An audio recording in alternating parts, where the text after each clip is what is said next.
Hey guys, it's Rush G. How are you all doing? Welcome back to the channel. This video today, more Hori talk, and look what I've done.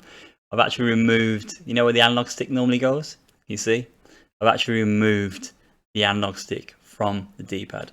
We'll talk a little bit more about that, but this video now, I want to give you like my, I don't want to say expert opinion, but my opinion after much use of the Hori OCTA pad in game. So the game I've been using it on is Street Fighter 5. Those of you that follow me for a long time will know Street Fighter 5 is the game that I play. I've done 3 streams on this pad. I've done some execution practice off stream with this pad. And yeah, I'm just going to wrap up my thoughts in this video and I'll talk to you more about why I've done this. So, from the start. So I've got the pad. My initial thoughts of the controller where it feels a little... It doesn't feel quite as comfortable as the Fighting Commander. That's just my personal opinion. And the reason I feel that is because the D-pad is positioned quite high. If you guys remember the Rayon, I think the Razor Rayon, very similar position. And I think the reason for this is because they've included the analog stick on the controller. Now, just my personal opinion again, I don't think there's any reason to have an analog stick on these fight pads. They did it with the Razor Rayon. They've done it with this Hori pad. It's a nice addition, but you don't need it if you've got a fight pad. You want a dedicated, you know, directional input. So I don't know if maybe they could have had like an interchangeable D-pad analog stick on the pad, but it basically should be positioned, in my opinion, in between where these two are. My thumb naturally wants to sit sort of here rather than here, so that was my first sort of the first thing that I noticed. It felt a bit weird. Also, you know, these, I don't know what you can call them, the grips on the pad, it does feel a little uncomfortable. It's just my personal opinion. It's a little uncomfortable when compared to the previous pad. The previous pad, I've got it here actually, but I don't want to talk about it too much in this one because I'm going to do a direct comparison of the two in a future video.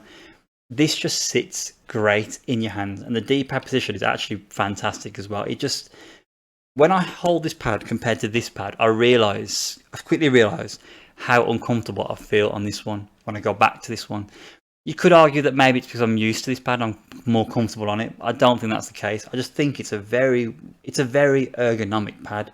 The thickness of it, just the shape of it, even the weight of it, considering the shape, it's just well balanced. Yeah, it is a bit cheap and tacky and rattly, but it does feel really good. And I think Hori have shot themselves in the foot there, because I actually think this pad is great, but they've gone backwards on those 2 points. Those are the main deal breakers for me.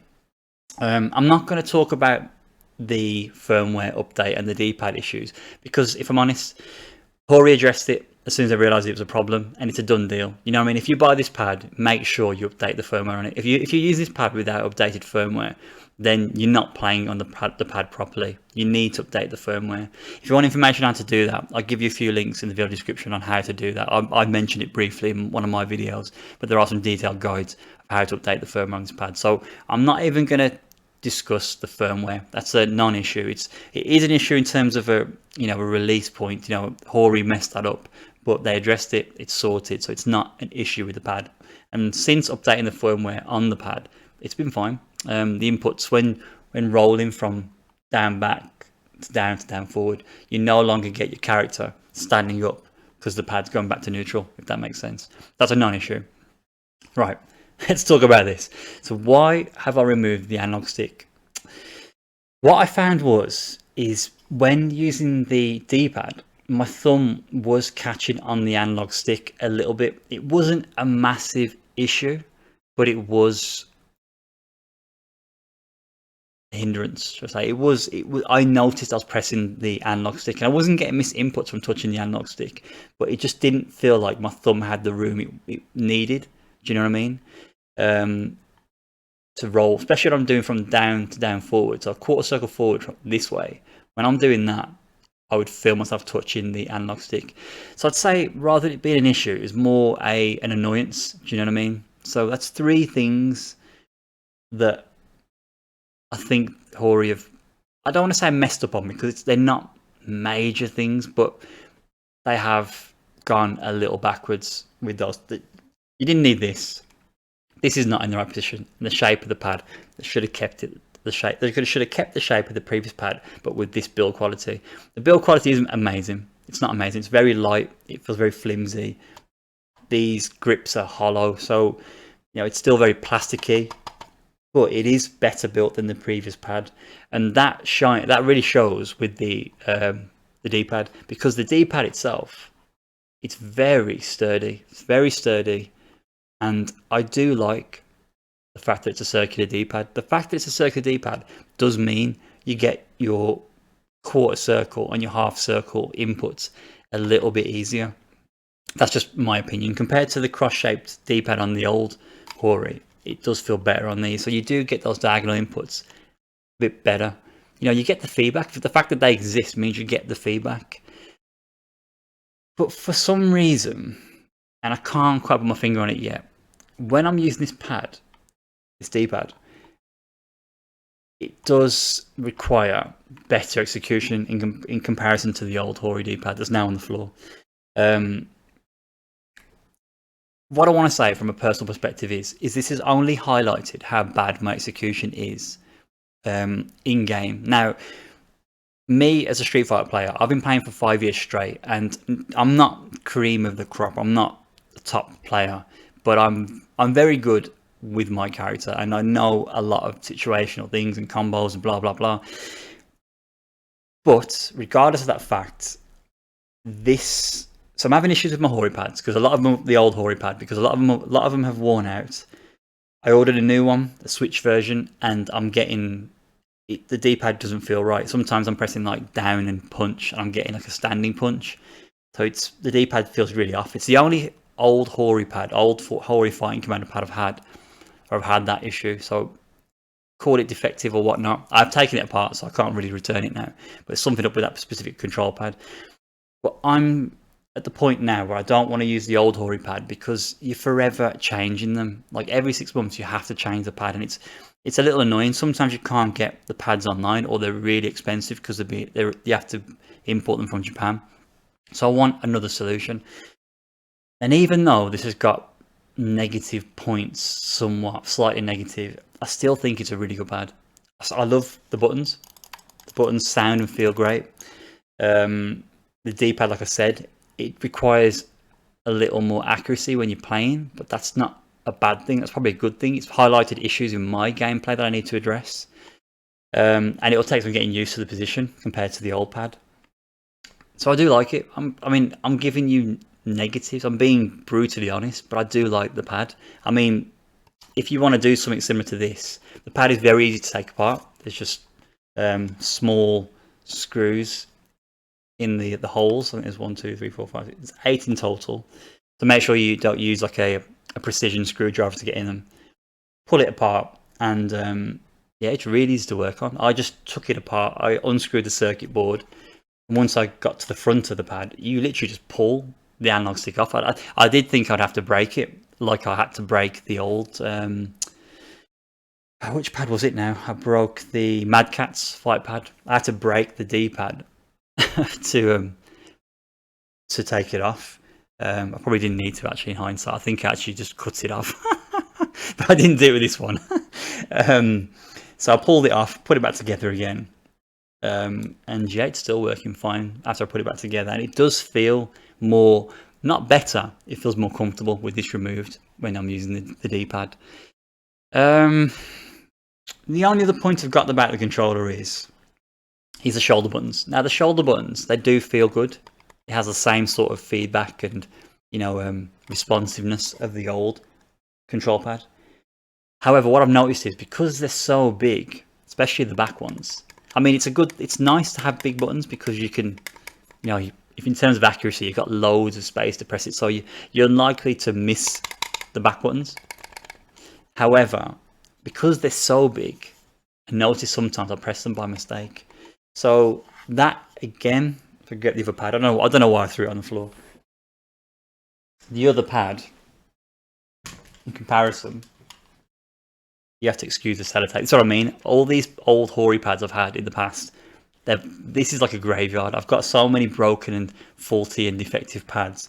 So yeah, I think the wires are a little loose on that one. If you look at the shoulder buttons, you can see that. Don't knock the mic. The lighting's not great, is it? They are smaller. You can see there. They're much smaller. But the size of these buttons are perfect. They're fine. Again, Hori didn't need to change this at all. I've got to say the new ones feel a bit better. Not by much, but they do feel a bit better.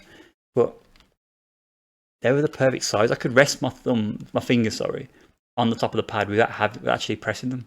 I could rest them nicely and just press what I needed to when I needed to. There's actually quite a big gap between these two. I think that's substantial. The gap is quite important because I can just rest my finger in between, go left, go right. Whereas these, you can't do that. You can't just rest your finger in between them now. I've got to kind of lean them there or just hover them above. And to hover above is a little, it doesn't feel very comfortable. So I naturally just leave my finger there. And you do sometimes press down on them. So I'd say that's another slightly negative thing about this pad. Open and honest, my plan is to move to a hitbox. I've had too much time with these D-pads, these 6-button control pads, where I just don't feel satisfied. And as much as I had high hopes for this pad, as great as it is, given those somewhat flaws, it's not good enough. If I was to say the perfect pad right now, if I was to give the perfect pad between this and this pad, if I was to describe to you the perfect controller, give me this with this D-pad. That is it. Nothing else. And I think that would be the ultimate fight pad. But yeah. I'm not skilled enough to make that transition, to do that Frankenstein project. I think the way this D-pad sits in the recess is slightly different to this one as well. So it's probably not going to work if I were to try that. I wouldn't have the skill set to do that. But that summarizes it all. This pad is amazing, bar the D-pad. The D-pad lets it down when it feels great, because there are moments where, because when you buy this pad, first off, it needs breaking in. The D-pad's too stiff. Then you break it in and it feels godlike for about 2.5 months. And after that, it feels trash. You get misinputs and all sorts, and the D-pad moves as well. This one's actually, oh yeah, it does move quite a bit. It moves quite a bit, that one. So that's why this is problematic. This, on the other hand, the D-pad feels great. I mean, bear in mind, I haven't had it that long, so it may not pass the test of durability over time. It might be rubbish over time, the D-pad, but the shape, the position of this, and shoulder buttons, call the shoulder buttons like a little gripe in comparison to the position of the D-pad and the shape of it. But those are my 3 bugbearers with this pad. It's very unfortunate because it is really good. It's got nice micro switches. Just the finish and the build quality is like ever so slightly nicer on this one than the previous pad as well. There's no news whether this is coming to the PlayStation yet. I'm really surprised they haven't released a PS4, PS5 version of this pad. This one apparently does work on Xbox One and older Xboxes. But I'm going to put a comment. I'm going to pin the comment to be sure. But I'm pretty sure I remember watching a video where someone said it does work on the older Xbox, which is cool. That's it, guys. If I'm honest, that's all I've got to say on this pad. I'm going to keep using it moving forwards because it's the only pad that I've got that's working. The other pads are all busted now. So I'm going to be using this until I get my hitbox. And then I'll continue being a pad player on stream because hitbox is going to take me months to learn. But there will come a time where I'll transition to hitbox from the control pad. But yeah, that's, unrehearsed, unscripted. That's just how I feel about this pad. It hasn't hindered my performances. It's only exploited how bad my execution is. But there are things I'm not quite happy with this controller. But it's not enough for me to say I'm not going to use it, which is pretty impressive, to be fair, because all the other pads, the Power Ray, the Rayon, the Mad Catz 6-button pad, those 3 pads, they just were not up to scratch. Whereas this one actually is. It can work. So any questions, guys, any queries about the controller, give me a shout. I will do a direct comparison between the two, just in a bit more detail, but I've kind of covered it anyway, to be fair. But if you're interested in the comparison, let me know in the comment section, and yeah, I can work on that as soon as possible. But thank you for listening, and yeah, I mean, I'm streaming with the pad right now. I'm reducing my streams down to just every Wednesday evening, UK time, about between 6 and 7. So if you want to catch me in action using the pad, that's the place to catch me. I'm at twitch.tv/rush_G. So guys, thanks again, and I'll catch you in a future video. Take care.